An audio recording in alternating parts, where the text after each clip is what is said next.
you get the headset. I had the little one in the ear, and then I would find that sometimes it would cut out when I was talking to people on the phone. So I have so yours was too, because that's why I took mine off. It's just because I was having so much issues. People were like, I could barely hear you. I could barely hear you. And it's like, this is happening way too often. Well, if it's here, but I would like lean back and put my head up, and it would cut out. It's some of me moving. In fact, it's probably all of me moving. But so I got the one that I have at home because it's Bluetooth. It connects to my cell phone. So it's much easier it's just a much better way of doing it at home. And so I stuck the Bluetooth dongle in the handset here, and I've started using it here, but now I've got the little, it's messing up my man. Just don't talk like this. Don't talk. I know. Keep my head up here, right?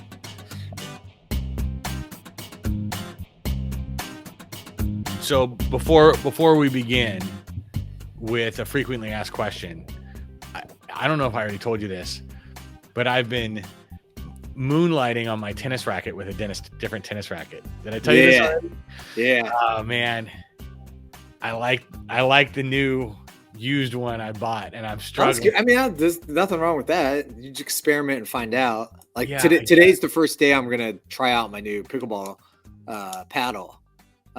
I will tell you that pickleball paddle is gritty compared to like my other one. My other one's not like a cheap, it's not a cheap paddle. Yeah. But like I was feeling this one, I was like, wow, this has got some coarseness to it. Well, it's probably easier to adapt to a new pickleball racket than a new tennis racket. Oh yeah. In the whole 9 yards. I think the variance on tennis rackets, size and everything is pretty extreme. Like you can. Like I've tried Nadal's, which is like, oh, Nadal's racket, like, it should be a good racket. I couldn't hit the ball with it. Like, I mean, it's just so hard to like. Well, they're both, the old one and the new one are head.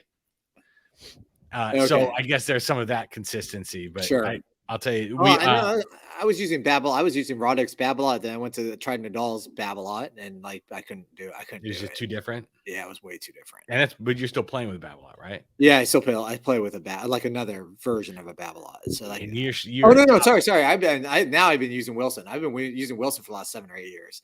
I started off with Babolat for my first 7 or 8 years. Well, your forehand is top spin city, so keep doing what you're doing, man. It's filthy.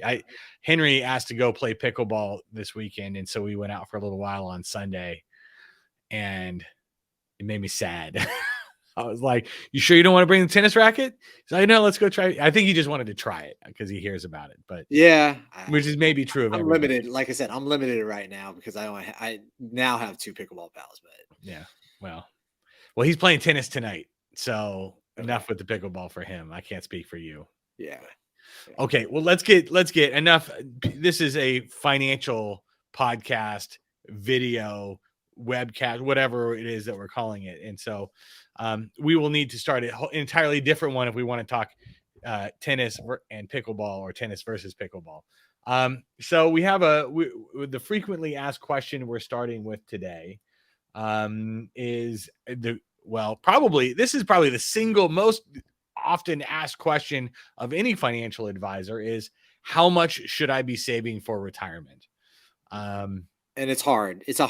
You kind of got to answer this in different ways because there's always the caveat versus like the general, a standard answer. Everyone's going to be different is the first way you would probably caveat. Well, it's an impossible question, right? If you're spending $10,000 a month versus $2,000 a month, well, you're going to need different things to bridge the gap. If you have a big pension or tons of Social Security between you and your spouse, like maybe you don't need to save as much, but that's where the math comes in, right? So I will say this. I work with a retirement plan that has, 1,000 employees. And so I don't get to spend a lot of time with each individual, not well enough that I'm going to know their own situation. Right. Right. So you have to be able to answer some of these questions kind of broadly with, again, some kind of caveat. And that is probably one of the most frequently asked questions. How much should I be saving into this retirement plan? And my general rule of thumb, I tell them, general rule of thumb, probably somewhere around 10 to 15% of your earnings need to be going into a retirement plan. They have, a plan where the employer gives them an automatic contribution. It's not a match; it's an automatic contribution. So I tell them, you could back into that. That counts as part of the 10 to 15%, but that is one of the rule of thumbs I will give out to them. If I just have to spit out some kind of number without getting into details. Well, I think people want to say, oh, well, you need $1 million to retire, or $1 million invested or saved, or you need 500,000, whatever the number is. But it just doesn't work that way. I mean, you're talking as percentage, you're talking in terms of percentages of income and things like that. And that's really what you need to look at. I mean, if retirement is a cash flow analysis, how much is coming in, how much is going out? So what's coming in? Is it pension, Social Security, rentals, whatever it is? Okay, now how much is going out? And yes, this requires a little bit of work to know, but if you have more going out than coming in, then you need to, when you retire, when you've stopped working, then you need to have saved enough to bridge the gap. Generally, there's some dispute in our field, I guess you could say 4 to 4.5% withdrawal rate on your investments is considered sustainable. Correct. So take 4% of what you've saved. If that income combined with Social Security, pension, and any other kind of income will meet your expenses, then you've got kind of a back of the napkin number on what you need to be saving. Going back to that $1 million, in retirement, if you use the 4% rule, then you're generating $40,000 of income a year, which, as you said, can be added to your Social Security, pensions, rental, whatever the other income sources are. Yep. Now, so I guess we're talking back of the napkin numbers, but this is where we come in. You're a certified financial planner. I'm a certified financial planner, because more analysis needs to be done, right? Because I'll just use this as an example. $40,000 10 years ago got you a whole lot more than $40,000 does today with all the inflation that we've had over the last couple of years. So a lot of what you need to do is do things like inflate expenses, take health insurance into account, depending on when you're retiring, do a Social Security analysis. Should you wait?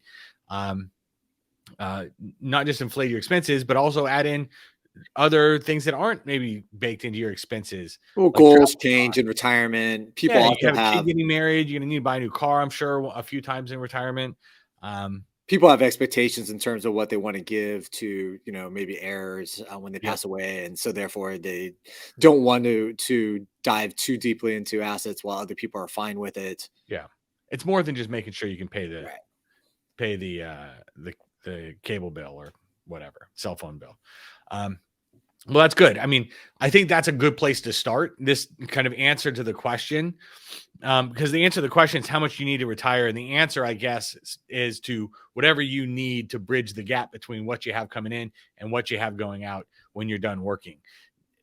So you're not going to get a number answer from any halfway decent financial advisor, any decent at all financial advisor. They're not going to say, oh, you need X number of dollars and you'll be fine, because it's that part of the equation is unknowable for if you're trying to give a blanket answer. So I'm sure we're gonna have to answer that one a handful of times, but I think that's a good start. And then we'll tackle all of the other big questions, I guess, down the road in future ones. Like I don't know. How much do I need for retirement is very abstract, I guess, as opposed to like what's the best way to save for college or something like that, because that can have a bit more. That's a much easier defined answer. Yeah. That's a much more definitive answer, or at least for most people. And I think in the future we can say, well, I use this. I think you and I probably take the same approaches for our kids, but we'll save that for the next one of these. Today we are talking, when we're going through our charts, we have decided to task ourselves with 2 charts, one each. We were going to be joined by Eric Simonians, another CFP and advisor here in our office, but he's tied up. So we still have 3 charts. We just have 2 people. So we will go through the charts. Ryan, I think we can chalk this next one up as kind of another frequently asked question, which is what's going on with the debt ceiling and what's going to happen with the debt ceiling, because time is starting to run out for Congress to raise the debt ceiling. Yeah. The Treasury Secretary warned that we're going to run out of room to service our debt by June 1st. And even that is kind of a moving target. Yeah, as I have meetings, this is the number one concern right now. I think people have moved away a little bit from interest rates, not focused so much on the economy, but the immediate news headline right now is the debt ceiling. People want to know what's going to happen. What the impact potentially could be. Well, and I guess the answer is that there is potential here. I think it's low likelihood but high impact that if they don't deal with the debt ceiling and pass some sort of resolution to this, that it's going to be pretty drastic. But we don't think that's what's going to happen, I guess. Right. We can begin here. Although fixed income markets are starting to have to price in the possibility here that this could happen. So we're right here. We're looking at credit default swaps, right? Yeah. So just to give everyone, we don't want to, make this too complicated, but think of a credit default swap as a way to protect yourself if you have an investment. And in some ways, it's a way to kind of hedge or insure yourself from something happening really bad. So you go and buy insurance against default, right? I think that's how we can simply put it. So in this case, obviously, people don't foresee that generally the U.S. is going to default. So this is not an insurance that's or investment that's really typically very expensive to buy. But you can see there's points and times where it goes up and becomes more costly. 2011 was, a time somewhat similar to this time where we had issues and we defaulted. And we defaulted, yeah. And the cost, went up for the price of a credit default swap. And so this is just kind of a way to look and see, is insurance or this mechanism to hedge your risk, is it becoming more expensive? And as you can see by the far right side of the chart, it's been more expensive than it ever has been in the last 14, 15 years. And so it is becoming a concern for the financial industry that these instruments are being bought right now. Yeah. Well, and you mentioned that 2011 was when this really came to a brink. We were on the brink, and maybe even one could argue tipped over. The U.S. credit rating was downgraded, but I think there were some tricky maneuvers that kept us going and kept us from technically defaulting.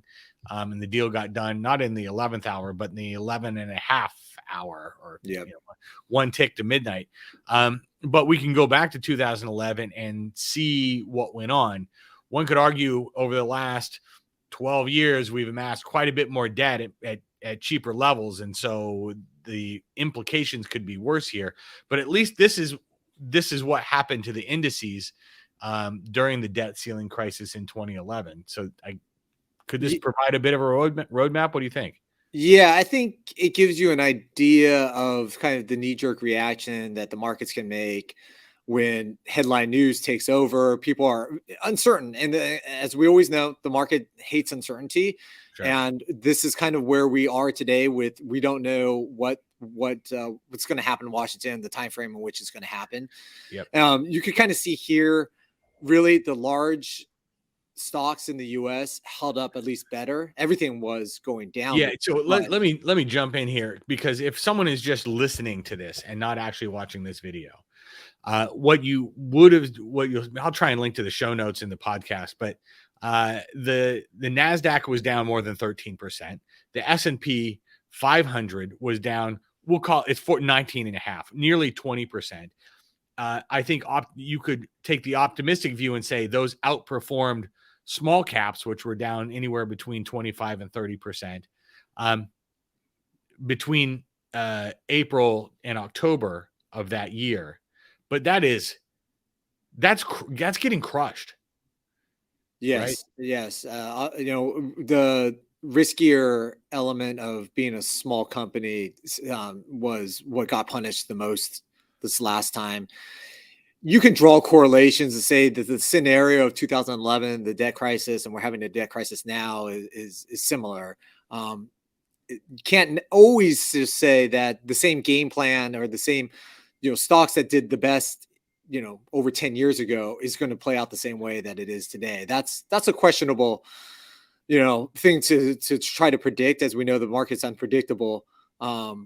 and we'll have to see, you know, how this plays out. Because again, we know the Nasdaq has had its troubles, and you know, last year, but has been doing really well this year. And it's hard to know what's going to happen in this next few weeks. Yeah, and it's not like 2009 and 10 were good for markets, and so you've got 2 years of a pretty good run. But it was also coming off of a nuclear bomb size hole from 08, or you could argue the end of 2007, all of 2008, and beginning of 2009. So we're coming off of a pretty big hole last year, but it's not. I don't know. Would it surprise you if the S&P lost 10% if we got really close to the debt ceiling? I think 10% seems like it's probably a fair number. Some of these numbers that are on this chart are, I think, a bit larger than I would expect, especially after a year. After a year like last year where we were down, to combine that with these seems a bit drastic. Yeah. Well, and as my old law school professor likes to say, if we slice the bologna thinner, you can take a look at the sector returns, and they tell a little bit of a different story. What do you know? Financials performed the worst from their April highs to the October lows in 2011. If we're looking backwards, down more than 30%.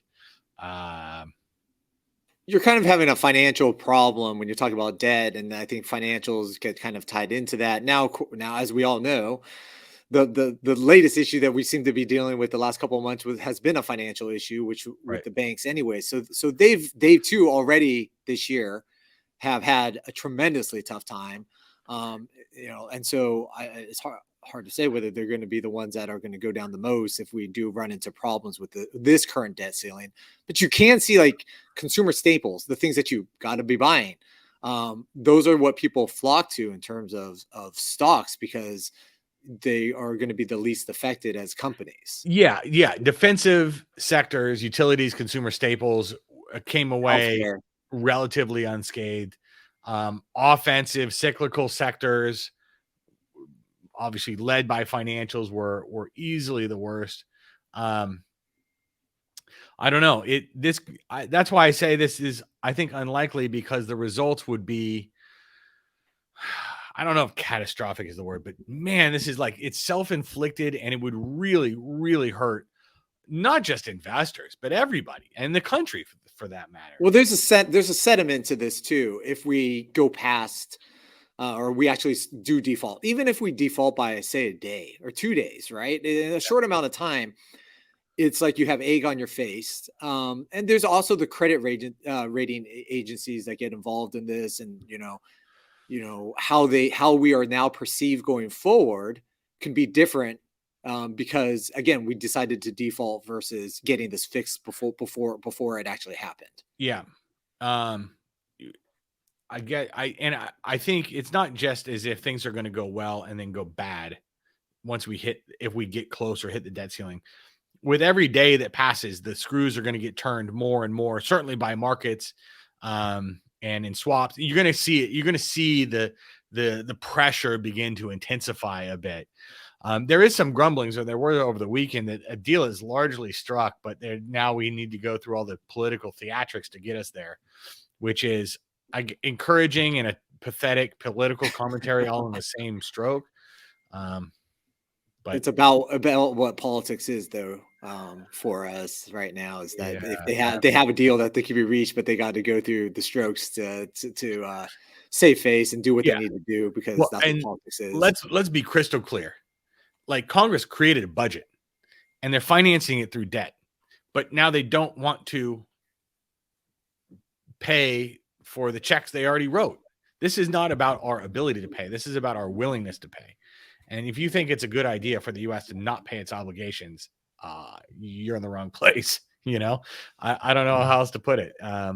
Well, I think using using 2011 as a bit of a guide, if you will. It's not a perfect one for one, but we can at least see what happened.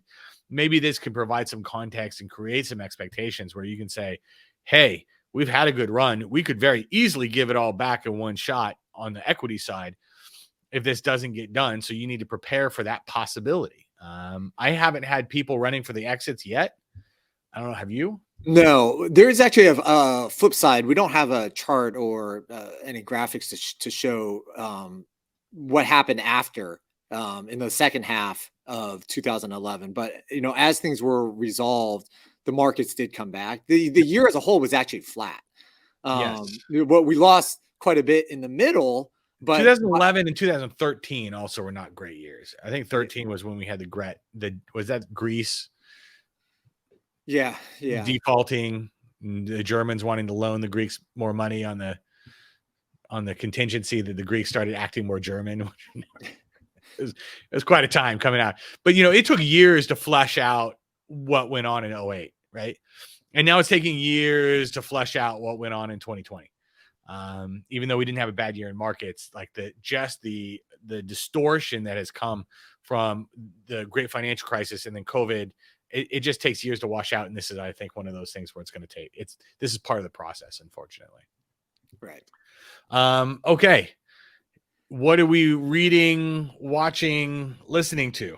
So my wife and I started to watch a show called Beef. Have you heard of this on Netflix? I have heard of Beef. I have not watched Beef. Okay, so summary is we're only maybe four episodes in. It's pretty good. It's kind of an exaggeration of like two characters that are super, super stressed for different reasons. That come and cross each other, and they have an incident where they cross each other and kind of tick each other off, and it's kind of their story of they're antagonizing each other throughout at least the first four episodes. But you can get the idea of like what happens with people generally. I think these people are in their 40s or so, or late 30s and 40s, with everything being very stressful, and they kind of get set off. And so through this you kind of see what happens. It's a little cringy and in the sense of like how people are acting, but that's what makes it a good show. Yeah, it's been good enough that I will continue to watch it. How many is it? A bunch of episodes, or is it just one? My guess is it's only in season 1. And again, I'm only halfway through, so I can't even tell you how far this is going to go. Okay.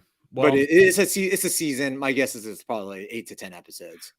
I will have to add that to my list. I've been watching stuff that season stuff kills me. Like, I don't have 8 hours to contribute to something. Give me a movie for 2 hours and call it done. Let's wrap it up. I haven't been watching anything so much. I've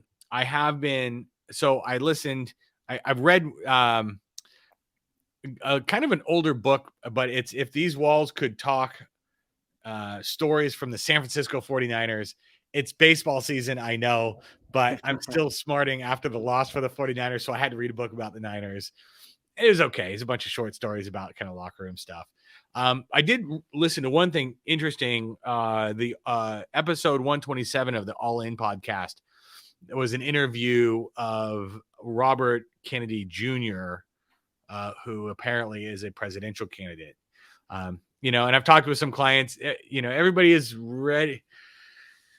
It's that time of year. We're going to be talking presidential election soon. Right. I certainly don't know what his odds are of winning, and I'm not even sure I agree with what he's talking about, but I think it kind of begins. He definitely had some different views. I heard the same podcast this weekend. I kind of spliced it up and listened to in different sections. Yep.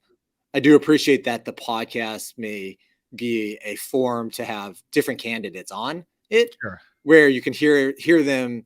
And, the commentators on the podcast are very well educated, smart people to help ask some questions and in a different form than we're used to hearing it. Yeah. And I think it struck me that Kennedy has the benefit of being able to think in the abstract because he doesn't have as much that he's beholden to, or, his angle is coming from a different angle, right? If you can call it that. So I had some Andrew Yang vibes also. Not that either of these guys are like in line with one another, but it's kind of outsider with different ideas, I think was the change, right. I guess there. So it'll be interesting. I'm not sure I'm recommending it, but it was an interesting listen. So we'll see. I'm almost done with the 49er book. So in 2 weeks, hopefully I'll have something a little bit more substantive for you. But if you're missing football season and you just watch the draft, then you can pick up the Matt Barrow's book. He writes for The Athletic. So that's how I found it. Anyway. All right. Well, we've been going for a little while. We'll leave it there. I will say I forgot to mention this at the outset, But if you're watching this on YouTube, I'd say subscribe to our YouTube channel. If you're listening to this and you've made it all the way to the end of the podcast and you're not subscribed yet, that doesn't make any sense. So you might as well subscribe to the podcast. It's on Apple, Spotify, Google, all of the other places where you can listen to podcasts. We talked a little bit about Social Security last week, and we had the Social Security meeting was a huge hit. We don't tend to record these things and distribute the recordings, although we did record this one because we hit capacity. And so if you are interested in seeing the recording of our Social Security seminar last week with our expert from Principal, email either one of your advisors here if you have a financial advisor at Ford Financial Group, or you can email us at the info@fordfg.com email address, and we can work with you to get you a copy of the recording and maybe even the slide deck so you can follow along. There's some really good information in that one. Wouldn't you agree, Ryan? Yeah, the individual went over a lot of different situations. We actually had a lot of questions, good questions too by the audience, which I think helps, with things that other people are thinking of. And so yeah, absolutely. Even the Q&A was very helpful, I think, to if someone's wanting to rewatch this. Yeah, I would say even I know we're running a little long. The most interesting thing I think people learned was that your Social Security benefit estimates keep adjusting. And so Social Security is going to presume that you're working, and that your projected benefits are going to be on you continuing your current work trajectory. So if you retire and you're not collecting benefits, and then you start registering years of zero income with Social Security, suddenly it's not that your benefits are going down, but they're going to not estimate them growing as much. So it's going to feel like it's coming down. If that makes any sense, good job keeping track. It's just a little bit more dynamic than just reading the statement and presuming that's what you're getting, because it's not exactly the case always. So, okay, we'll leave it there. Ryan, we'll do this again in 2 weeks. Awesome. Thanks. Until then, I will catch you later.